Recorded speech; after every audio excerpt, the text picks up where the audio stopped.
आवृत्ति है एने आपणे कहीशुं F1 बराबर। महत्तम आवृत्ति ने कहीशुं आपणी जे मोटी आवृत्ति होय ने F1 कहेवाय बराबर विद्यार्थी मित्रों।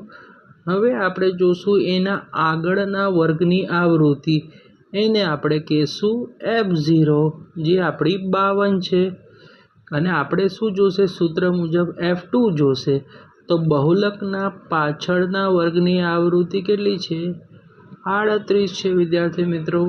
ओके क्लियर थई गयुं। जे मेन मोटी आवृत्ति होय एने F1 कहेवाय अने जे आगळ होय एने F0 अने पाछळना वर्गने होय F2 कहेवाय बराबर। ओके विद्यार्थी मित्रों आ आपणी जे वर्गनी आवृत्ति छे आने L छे आपणे एने अधसीमा कहीशुं। ओके बहुलकना वर्गनी अधसीमा L बराबर केटली 60। जे वर्ग लंबाई है 0 થી 20 20 થી 40 एने वर्ग लंबाई कहेवाय विद्यार्थी मित्रों। एने H वडे दर्शावाय।